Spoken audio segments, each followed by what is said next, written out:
Hermanos, qué bueno que están con nosotros. Hoy es domingo 22 de agosto del 2021. Nos da mucho gusto que sigan estas transmisiones que estamos haciendo desde la Iglesia Evangélica Los Peregrinos, que está ubicada en Avenida Universidad 930, en pleno centro histórico de la capital potosina. Bienvenidos, mis hermanos. Vamos a ir a una lectura y en medio de esta lectura yo quiero que vean las dos reacciones de la gente en relación con Jesús, porque eso nos va a ayudar para entender un poquito más lo del sermón que vamos a tener hoy. Y esta lectura se encuentra en Lucas capítulo 4, versículo 16 al 30. Muchos de ustedes conocen esta escena que nos los comenta el evangelista Lucas. El versículo 16 empieza: vino a Nazaret, donde se había criado, y en el día de reposo entró en la sinagoga conforme a su costumbre y se levantó a leer. Y se le dio el libro del profeta Isaías. Y habiendo abierto el libro, halló el lugar donde estaba escrito: el Espíritu del Señor está sobre mí, por cuanto me ha ungido para dar buenas nuevas a los pobres. Me ha enviado a sanar a los quebrantados de corazón, a pregonar libertad a los cautivos y vista a los ciegos, a poner en libertad a los oprimidos, a predicar el año agradable del Señor. Y enrollando el libro, lo dio al ministro y se sentó. Y los ojos de todos en la sinagoga estaban fijos en él. Y comenzó a decirles: hoy se ha cumplido esta escritura delante de vosotros. Y todos daban buen testimonio de él, y estaban maravillados de las palabras de gracia que salían de su boca, y decían: ¿no es este el hijo de José? Él les dijo: sin duda me diréis este refrán: médico, cúrate a ti mismo. De tantas cosas que hemos oído que se han hecho en Capernaum, haz también aquí en tu tierra. Y añadió: de cierto os digo que ningún profeta es acepto en su propia tierra. Y aquí es donde empieza la exposición. Y en verdad os digo que muchas viudas había en Israel en los días de Elías, cuando el cielo fue cerrado por 3 años y 6 meses, y hubo una gran hambre en toda la tierra. Pero a ninguna de ellas fue enviado Elías, sino a una mujer viuda en Sarepta de Sidón. Y muchos leprosos habían en Israel en el tiempo del profeta Eliseo, pero ninguno de ellos fue limpiado, sino Naamán el sirio. Al oír estas cosas, todos en la sinagoga se llenaron de ira, y levantándose le echaron fuera de la ciudad y le llevaron hasta la cumbre del monte sobre el cual estaba edificada la ciudad de ellos, para despeñarle. Mas él pasó por en medio de ellos y se fue. Si pusimos atención a esta lectura, pudiéramos ver las dos reacciones de un mismo público en esta sinagoga. Por un lado, primero se maravillaban de lo que decía. Estaban puestos los ojos en él. Estaban contentos con Jesús. Pero al empezar a predicar, a hablar acerca de lo que hacía Elías, el profeta Elías, lo que hizo el profeta Eliseo, pues nos damos cuenta que estaban hablando de gente que no era judía.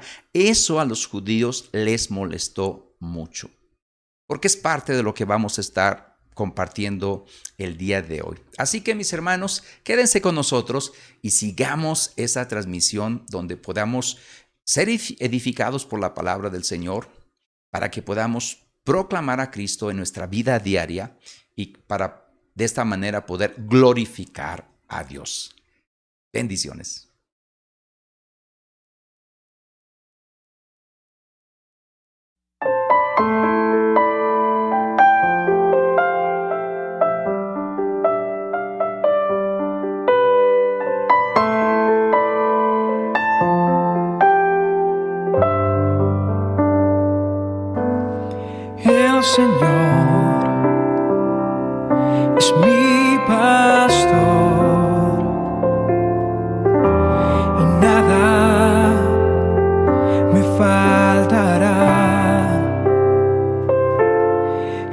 Señor es mi pastor,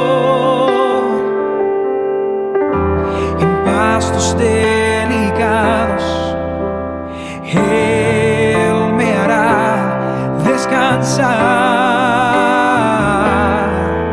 junto a aguas de reposo me pastoreará, confortará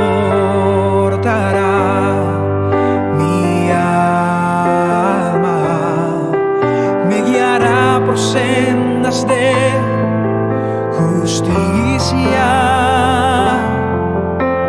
por amor de su nombre.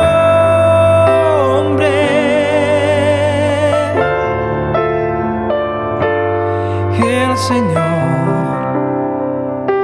es mi pastor y nada me faltará. Y el Señor es mi pastor,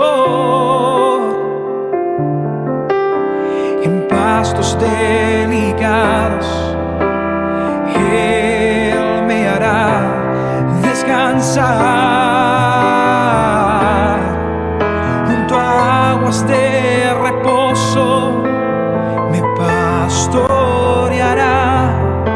confortará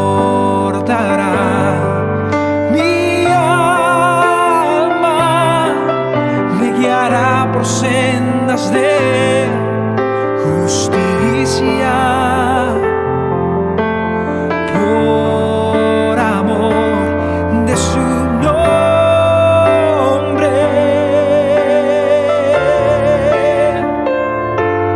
El Señor es mi pastor, nada me faltará. El Señor es mi pastor y nada me faltará. Oh,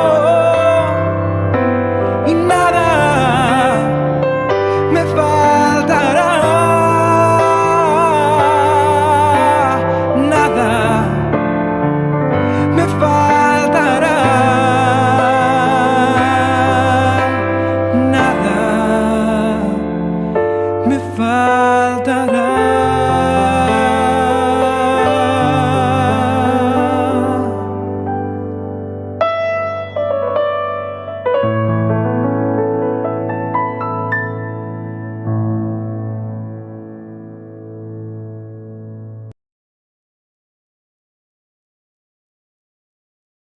Mis hermanos, hemos estado compartiendo acerca de la misión de la iglesia que debe de estar de acuerdo o conforme a la misión de Dios.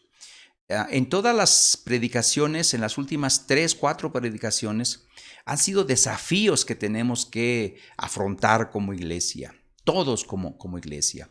Y eso demanda de nosotros volver a los cimientos de la fe. El domingo pasado hablamos acerca de estar centrados en Cristo. Si vamos a estar centrados en Cristo, entonces tenemos que ver cómo fue que Cristo empezó a predicar, cómo empezó a proclamar el evangelio, cuáles fueron los desafíos que él tuvo, para que esto no nos agarre sorprendidos y podamos nosotros aprender de este ministerio de Jesús y de esta manera hacerlo igual a él en nuestro contexto, en este siglo XXI, donde la gente necesita escuchar este mismo mensaje, pero con esta fe ferviente, creyendo que Dios tiene el control de todo y que tenemos el Espíritu Santo, que es el ADN que ha depositado en su pueblo, que es cuestión de dejarlo salir, potenciar con la palabra del Señor, y esto realmente, así podremos hacer la obra de Dios en este mundo, la misión de Dios. Así que le hemos llamado el título a este sermón, La misión inclusiva de Jesús. Y lo vamos a resumir en 3 partes. La primera parte es vida y ministerio de Jesús en su contexto histórico. Esto nos va a ayudar mucho, nos tiene que ayudar mucho para poder entender en qué tiempo nació Jesús, cómo fue el contexto que tenía. Después vamos a ver en el segundo punto, Jesús se percibe a sí mismo como enviado a su propio pueblo. Aunque después va a extender el mensaje a los gentiles, él empieza, como los profetas antiguos, a hablar a su propio pueblo. Y por último, en el tercer punto, viendo la misión inclusiva, donde Jesús se acerca a toda persona marginada. De esta manera vamos a estar viendo este sermón. Así que vamos a orar al Señor para poder comenzar. Oremos. Padre, en esta tarde, ayúdanos a poder expresar lo que tu palabra dice de una manera clara, sencilla, para que tú seas glorificado. Rétanos, haz desafíos en nuestra vida y que podamos cumplir la misión que tú has encomendado a tu iglesia y que no ha cambiado. Padre, danos de nuevo para poder hacerlo de una manera diligente, con responsabilidad, pero sobre todo confiando en tu palabra y confiando en tu Santo Espíritu. Todo esto, Padre, lo pido en el nombre de Cristo Jesús. Amén y amén. Empezamos, mis hermanos. El primer punto, nos dice vida y ministerio de Jesús en su contexto histórico. Y ahí vamos a ver cómo el pueblo judío, en el tiempo que nació Jesús, en el tiempo que vivió Jesús, cómo proclamaba las buenas nuevas a otras personas. La proclamación de los judíos de estas buenas nuevas que ya Dios le había comentado al pueblo, que en ellos iban a ser benditas todas las naciones y que su casa iba a ser una casa de oración y una casa donde iban a venir todos los gentiles. Vamos a ver cómo lo hacían ellos. La fe judía en ese tiempo pues era muy importante en la región. Pero hay pocas evidencias de que el pueblo judío se esforzara en ganar a los gentiles para la fe judía. Pero a pesar de que no enfatizaban mucho eso los judíos, de alguna manera los gentiles con frecuencia eran atraídos a la fe judía. Entre estos grupos encontramos a los que se les llamó los prosélitos. Este término es usado para denominar a los convertidos, a los que se hacían judíos, no por nacimiento, sino por hacerlos, por alcanzarlos. Las conversiones de esta manera, los gentiles, ya sea de manera individual o de manera como familia, por iniciativa propia, ellos mismos se acercaban a los judíos. Ellos mismos, los gentiles, se sometían a la Torá y pedían la circuncisión. Y de esta manera eran los famosos llamados prosélitos, ¿no? Jesús hablaba acerca de que un judío iba a alcanzar a alguien y los hacía más hijos del infierno. Más o menos esas eran las frases de Jesús. Pero por otro lado tenemos a otro grupo que se le llama los temerosos de Dios. Estas personas de alguna manera eran atraídos al judaísmo, pero no tomaban el paso final de circuncidarse. Así que ellos les atraía esta religión judía, esta fe judía en Dios, pero no se circuncidaban. Eran los piadosos, ¿no? Pero frecuentemente los judíos no se concentraban en proclamar las buenas nuevas que Dios ya había anunciado en el Antiguo Testamento a los gentiles. Es más, los judíos frecuentemente ignoraban a los de su propia raza. No se concentraban en ganar a los gentiles a esta fe. En este contexto que Jesús vive, Israel de repente piensa que no todo Israel es salvo, sino que hay un remanente. Así que Israel, el remanente fiel. cuando nació Jesús o en el tiempo que nació Jesús, había la idea de que no todo Israel iba a alcanzar la salvación, sino solamente un remanente. Desde los profetas habla de un remanente, y varios grupos de los judíos se consideraban a sí mismos como un remanente. Entre esos, pues tenemos a los esenios, que estaban al borde del Mar Muerto, donde ellos creían que ellos eran el remanente de Israel, el pueblo de Israel. Y aquí nos toca ver cómo entra en escena el ministerio de Juan el Bautista. Tenemos que considerar esto. Juan el Bautista, contemporáneo a Jesús, aparece en escena como un predicador profético, enviado de Dios para llamar a este Israel al arrepentimiento y a la conversión. Es más, fíjate bien, mi hermano y mi hermana, cómo Juan el Bautista se expresa acerca de los judíos, de sus paisanos de él. Se expresa como generación de víboras. ¿Sí has escuchado esta frase? Esta frase va para los judíos, y eso lo encontramos en Mateo capítulo 3, versículo 7, que dice así: al ver él que muchos de los fariseos y de los saduceos, esos son dos grupos, venían a su bautismo, de Juan el Bautista, les decía: generación de víboras, ¿quién os enseñó a huir de la ira venidera? En este contexto que estamos leyendo este texto, únicamente pudiera verse que los que se iban a bautizar y los que se arrepentían, ellos formaban ese remanente. Y es más, no solamente era de bautizarse, sino que también ellos tenían que producir frutos dignos de arrepentimiento. Y eso lo dice el versículo siguiente, Mateo 3:8, donde dice: haced pues frutos dignos de arrepentimiento. Así que este judío penitente tenía que someterse al rito del bautismo, a igual que un gentil que se quería convertir al judaísmo. ¿Por qué estamos hablando de esto? Estamos hablando porque necesitamos conocer el clima religioso en el cual Jesús se movió. Este clima religioso, este clima histórico, cultural, social, era una época de sectarismo, una época de fanatismo. Había comerciantes, soldados que regresaban a sus casas con ideas novedosas, donde ensayaban nuevas creencias. Palestina, mis hermanos, se encontraba bajo la ocupación romana, haciendo pues cambiar y estar acosando, por así decirlo, a los judíos. Y los judíos crecían en ellos una venganza, ¿no? Algo de querer hacer, de derrotar a los romanos. También había los ricos, las grandes haciendas donde, producían bastantes cosas. Santiago nos podrá decir, nos habla de los ricos, pero también había campesinos ya empobrecidos, que la Biblia les llama jornaleros, que normalmente se menciona mucho en los evangelios. Este es el clima religioso en el cual Jesús se movió.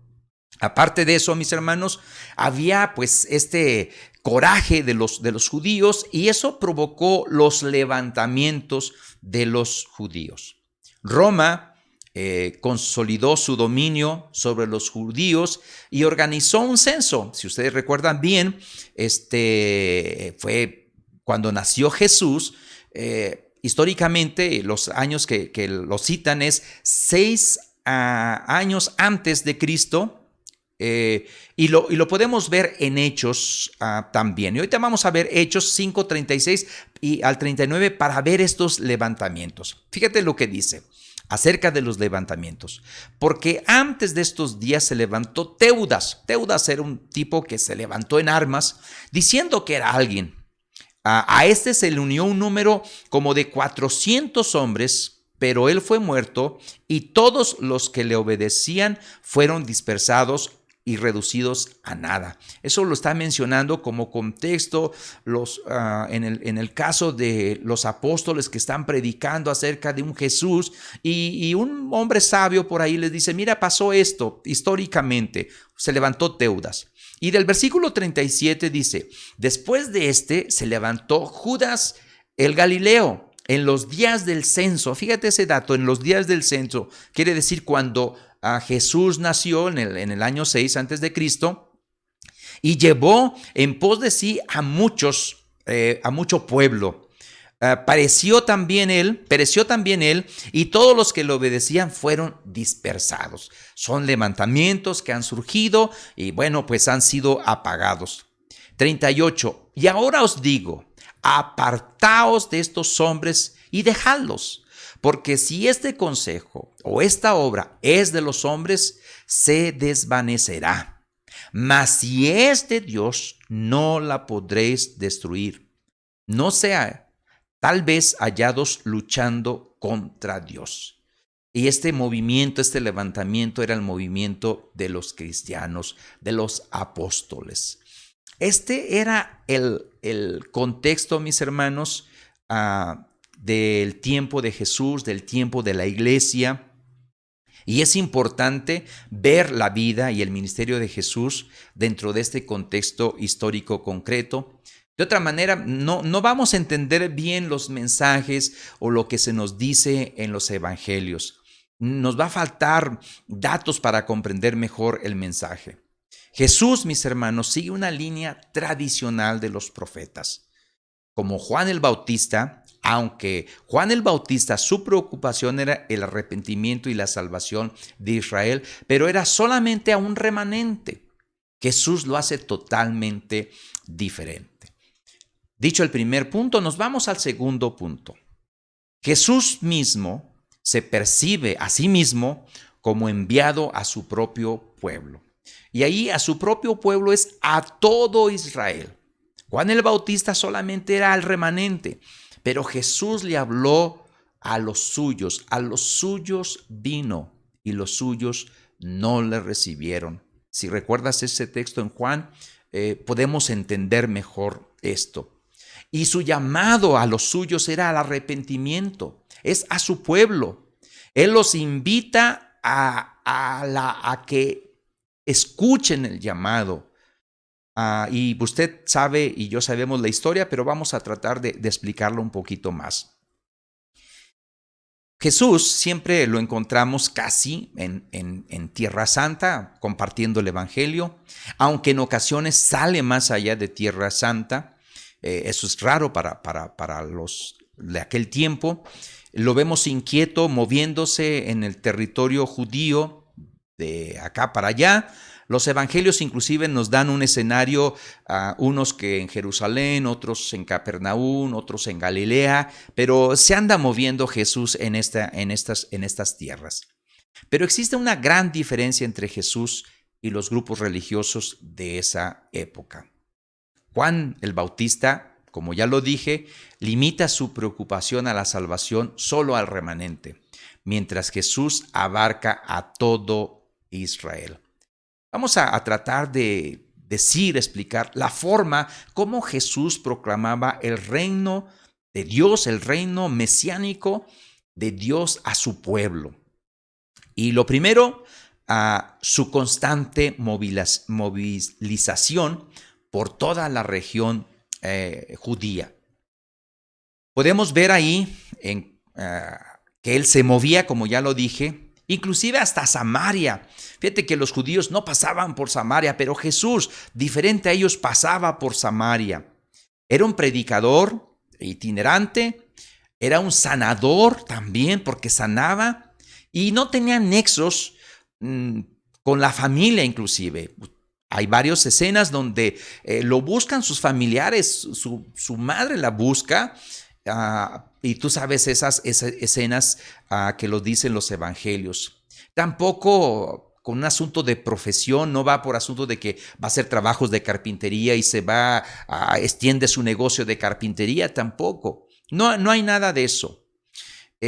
Inclusive él escoge a 12 discípulos y no solamente los escoge, sino que aparte los envía al territorio judío. Eso nos lo explican los evangelios y apunta en la misma dirección de los profetas del Antiguo Testamento. Esto de poner a 12 discípulos es una idea del pueblo de Israel, de la composición antigua del pueblo de Israel y de su misión, las 12 tribus, para anunciar el reino mesiánico, donde todo Israel desea a Jesús que sea salvo. Por un lado, vemos esa movilización por toda esa región judía. Pero por otro lado, vemos a Jesús que es muy diferente a un sector religioso, a los fariseos. Ese es un caso especial con los fariseos, mis hermanos. Normalmente siempre se nos presentan a los fariseos como los enemigos implacables de Jesús. Pero aún mismo Jesús les hace el llamado a los fariseos, pero no aceptan ellos, no aceptan, y lo va a explicar más adelante. Su choque con los fariseos es su crítica, Jesús, la crítica a las actitudes de los fariseos, a sus prácticas de estos fariseos, a sus estructuras que de alguna manera excluían, restringían a los miembros de la comunidad judía. Como te dije en un principio, en el primer punto, los judíos no trataban de alcanzar a muchos. Los gentiles eran los que se acercaban. Pero eso fue un choque tremendo. Dice, oye, ¿cómo es posible que no compartas estas buenas nuevas de Dios? Esto realmente ellos desechan a los marginados, no les hacen caso. Y la historia de Jesús, mis hermanos, describe de muchas maneras a estos marginados.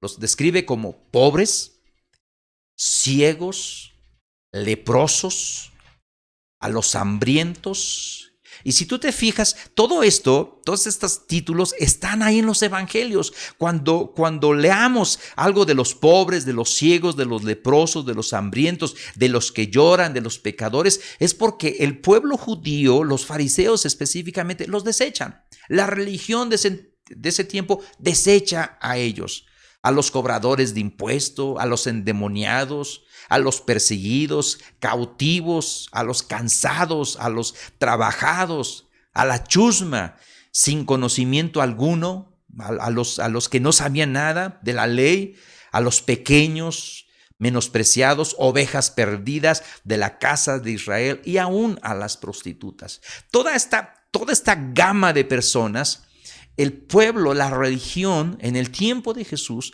eran desechados. Eso nos va a ayudar porque queremos llegar a algunas conclusiones que deben de retarnos a nosotros, porque lo mismo ocurre en nuestra época. La aflicción de muchos de los marginados es resultado de la represión de grupos, de la discriminación, de la violencia y de la explotación en este siglo que estamos viviendo. Yo espero que la iglesia comprendamos juntos que la misión de Jesús, la forma de predicar de Jesús es, Él no excluía, Él era inclusivo, Él llamaba a lo menospreciado del tiempo en su sociedad, Él llamaba a ellos. Me estoy adelantando a la conclusión, pero sigo adelante, mis hermanos. Jesús llama a su pueblo, pero su pueblo no responde. No sé si te acuerdas de aquella cena donde le preguntaron a Jesús, ¿con qué autoridad haces estas cosas? Inclusive hasta parece chusco, ¿no? Esta escena. ¿Quién te dio esta autoridad? Y Jesús dijo, bueno, pues yo también les voy a hacer una pregunta y si ustedes me contestan, yo les digo con qué autoridad. Al final se juntaron y habló de Juan el Bautista. O sea, ¿el bautismo de Juan el Bautista era de los hombres o era del cielo?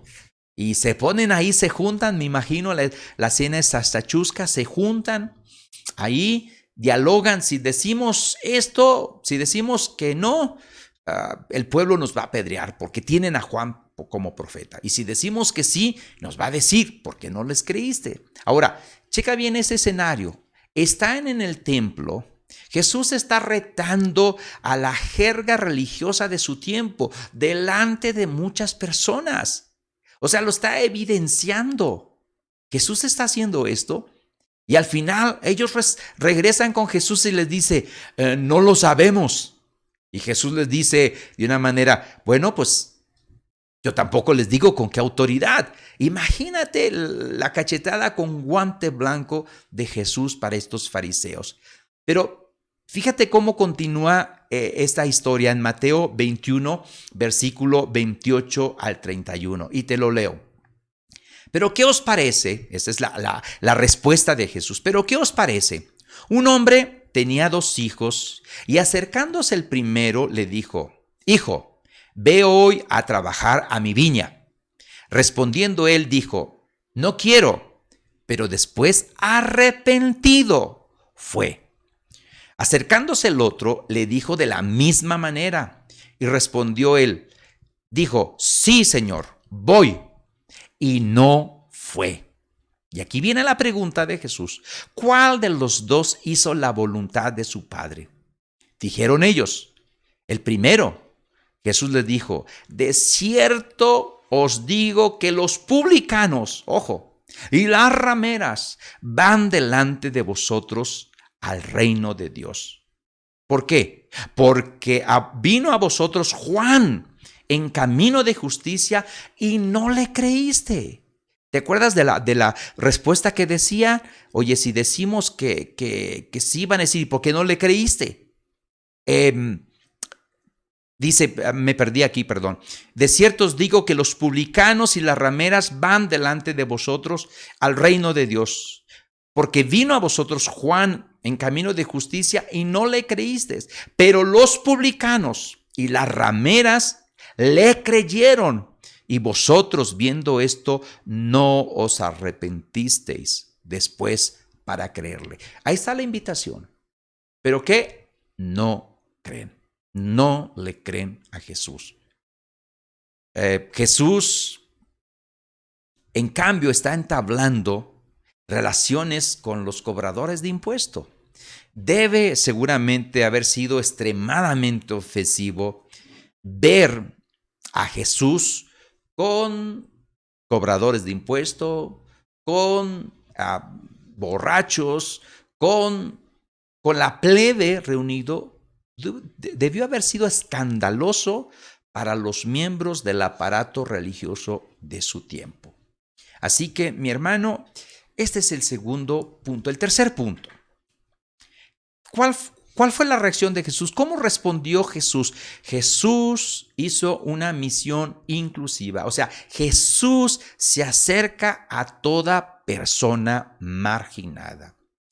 La cuestión es simplemente que Jesús se acerca a todo aquel necesitado. Se acerca a los enfermos, aislados por razones culticas o rituales. ¿Te acuerdas de aquella mujer que tenía flujo de sangre? Jesús, aunque ella tocó su manto, Jesús regresó y la sanó.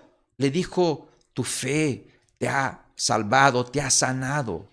Porque cuando es sanación y salvación en la boca de Jesús es la misma idea. Él se acerca a las prostitutas. ¿Te acuerdas de aquella mujer en adulterio? Jesús se acerca. Él se acerca a los pecadores rechazados con base moral. O sea, los que la gente dice, mira aquel, ¿cómo te acercas con aquellos pecadores? Jesús se acerca a ellos, a los cobradores de impuesto. Y los cobradores de impuestos, mis hermanos, eran considerados los traidores por los judíos. Pero Jesús se acerca a ellos. Imagínate a cómo miraban el aparato religioso de su tiempo. Oye, si fuera profeta, supiera qué clase de mujer es esta que está ahí. Y Jesús a Simón le da una gran lección. Cuando estoy hablando de estos hechos y de estos datos, estoy considerando, mi hermano y mi hermana, que tú has leído la Biblia. Y si no, te invito a que leas la Biblia para que veas de una manera panorámica todo esto en los evangelios. ¿Cómo era Jesús? ¿Cómo vivió Él? ¿Cómo proclamó las buenas nuevas? cómo se comportaba él, porque es la misma forma que tú y yo, que la iglesia evangélica, los peregrinos, tiene que hacer. Jesús, mis hermanos, rehúsa dejar a un lado a estas personas que eran la chusma, que eran lo peor de la sociedad. Él se acerca a estas personas marginadas. Algunos ejemplos te doy. Zaqueo, el rico jefe de los cobradores. Uy, ¿te acuerdas de Zaqueo? Hoy precisamente leía algo de que Zaqueo, el chaparrito, se subió en un sicómoro, se subió y alguien mencionaba, Jesús, Dios, permitió que ese árbol creciera, que alguien lo sembrara, que alguien lo regara, que creciera, que fuera grande para que en medio de ese árbol, un día, un hombre que fue llamado por Dios, se subiera porque no alcanzaba a ver a Jesús y un chaparrito, Zaqueo, se subiera a él. Porque Dios tiene el control de todo. Si tú ves un árbol, si tú ves la creación de Dios, Dios tiene propósitos en esa creación.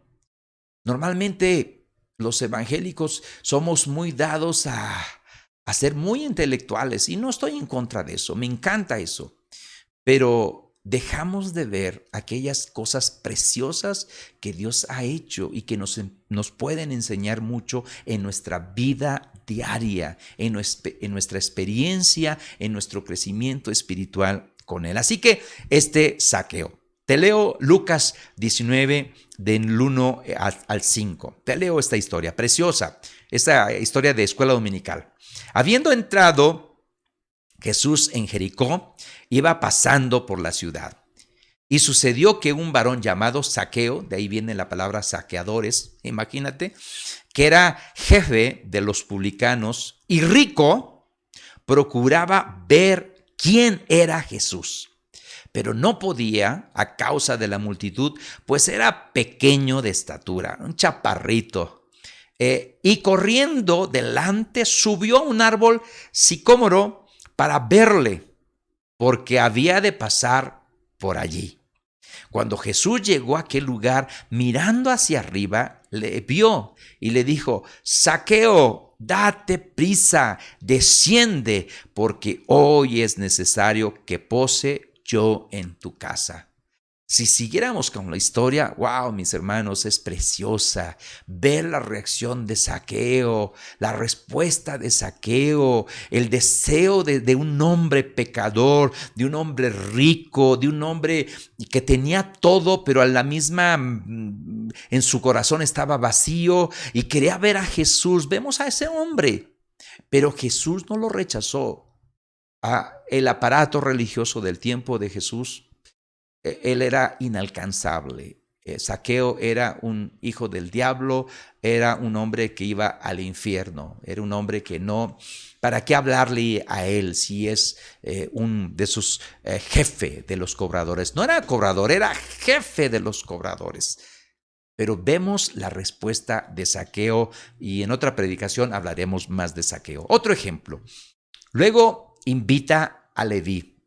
Y eso lo encontramos en Mateo. Es más, Mateo es Leví. Al dejar su puesto, Mateo, y seguir a Jesús. Eso está en Mateo 9:9.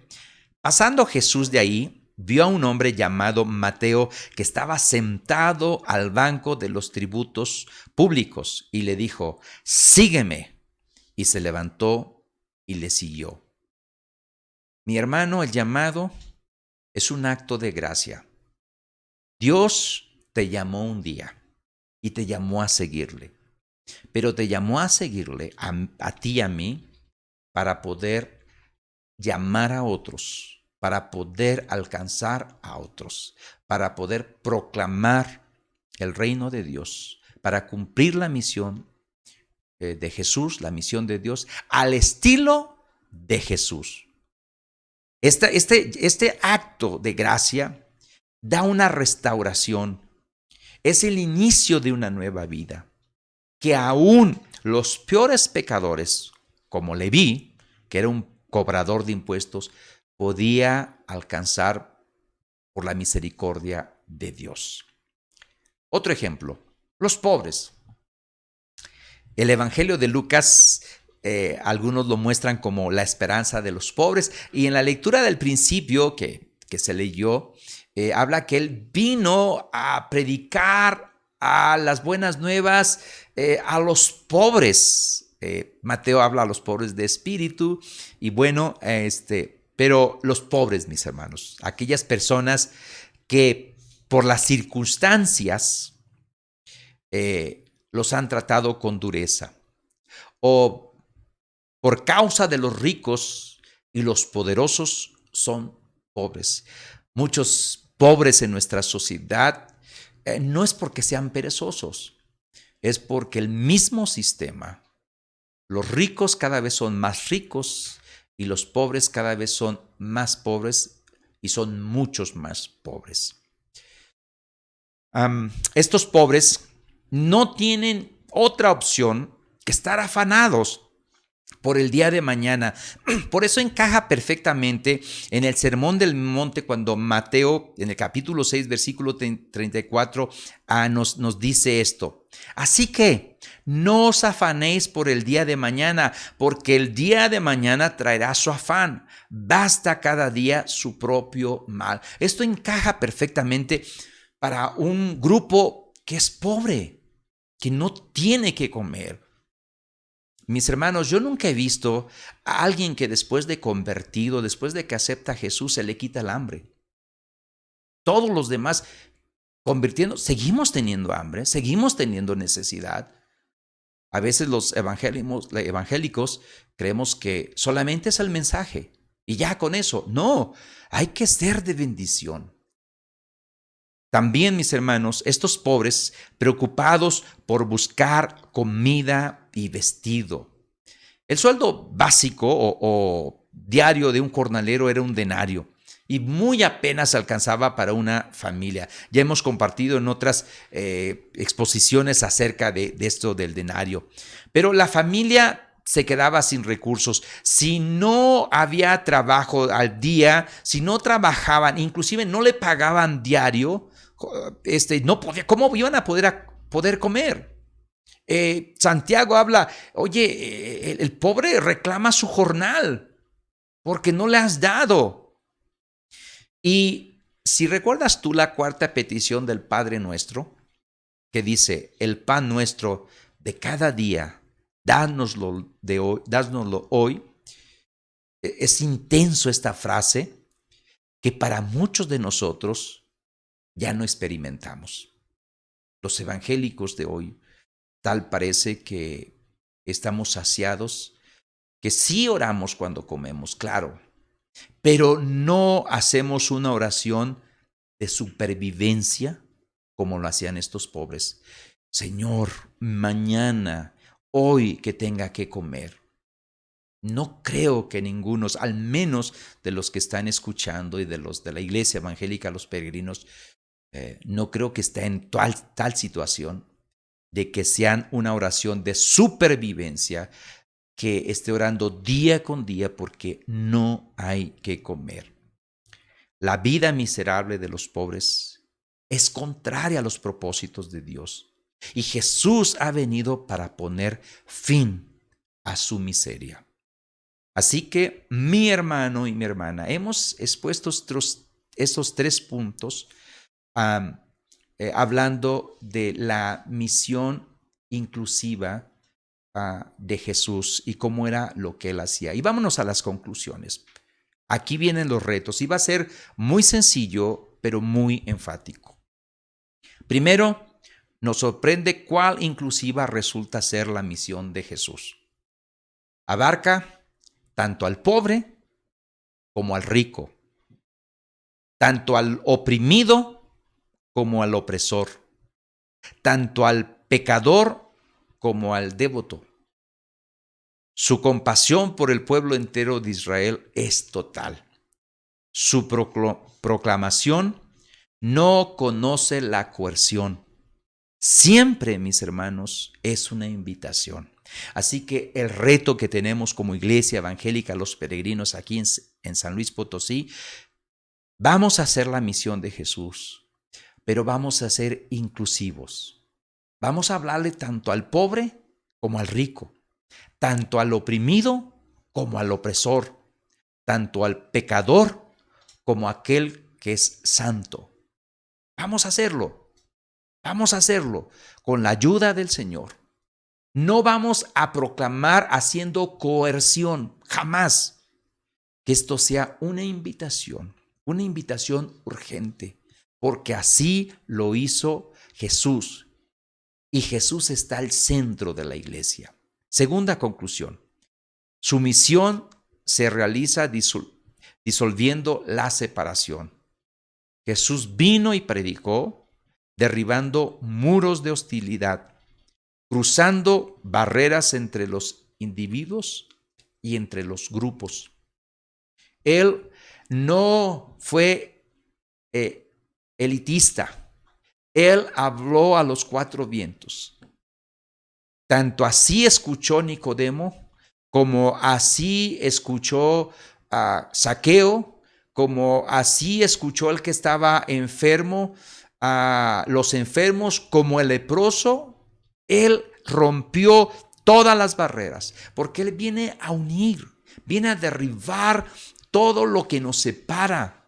Es un llamado a formar parte del pueblo. No debe de haber separación, jamás. Eso nos compromete y nos desafía. Tercera conclusión. En todo esto va implícito el amor de Dios, que se expresa en su perdón. Como Dios nos perdona gratuitamente, y es por gracia, debemos perdonar a los que nos ofenden también hasta 70 veces 7, es decir, ilimitadamente, innumerables veces. Mi hermano y mi hermana, 2 mandamientos que Jesús resumió toda la ley. Amar a Dios. Tú amas a Dios con todo tu corazón, con todo tu ser. Si yo digo que amo a Dios, debo también amar a mi prójimo. Y mi prójimo es el que está próximo. Así que esto debe de estar llenado, impregnado del vínculo, del amor. Si amamos lo que Dios ha hecho, su creación, nos va a ser más fácil cumplir la misión de Dios. Porque Él, Dios, envió a su Hijo, ¿sí? Porque amó este mundo. Y tú y yo debemos amar a aquellas personas que son creación de Dios. Y debemos de cumplir la misión de Dios. Mi hermano y mi hermana, son retos que tenemos que definir si vamos a seguirlo. Definir si vamos a cumplir la misión. Porque pudiéramos cantar, tener multitud de Biblias, compartir cuando nos sintamos bien, pero eso no es solamente nuestro llamado va más allá. Nuestro llamado siempre nos reta, nos desafía. Vamos a orar para terminar. Padre, hemos visto cómo Jesús incluía a todos, le hablaba a todos. Hemos visto el contexto donde vivió, seguramente no fue fácil para él. Padre, hemos visto cómo personas escucharon su mensaje, ricos, pobres, enfermos, endemoniados, muchas personas. Permite que esta iglesia evangélica, los peregrinos, proclame este evangelio precioso a toda criatura, porque cada persona es una creación tuya, para que todos vengan, sean tu pueblo y juntos te glorifiquemos a ti. Ayúdanos a cumplir esta misión al estilo de Jesús. En Cristo Jesús lo pedimos. Amén y amén.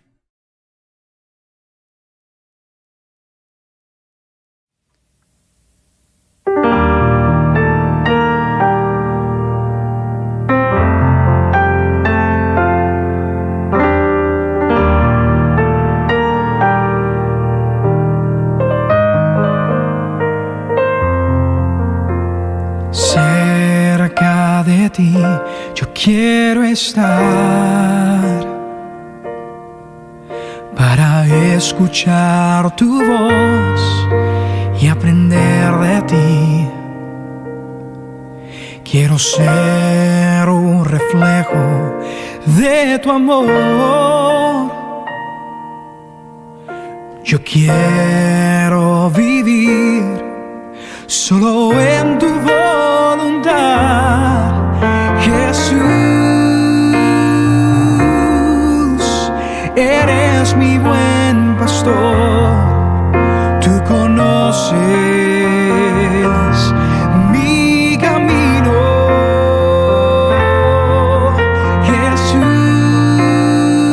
Jesús. Puedo confiar en ti. Hoy, mi Dios, me rindo.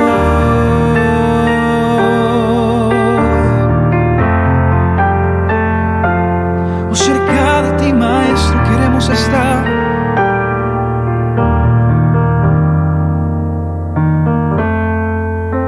Cerca de ti, yo quiero estar para escuchar tu voz y aprender de ti. Quiero ser un reflejo de tu amor. Yo quiero vivir solo en tu voluntad, Jesús. Eres mi buen pastor, tú conoces mi camino, Jesús.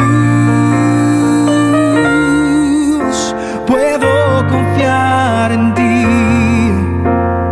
Hoy, mi Dios, me rindo.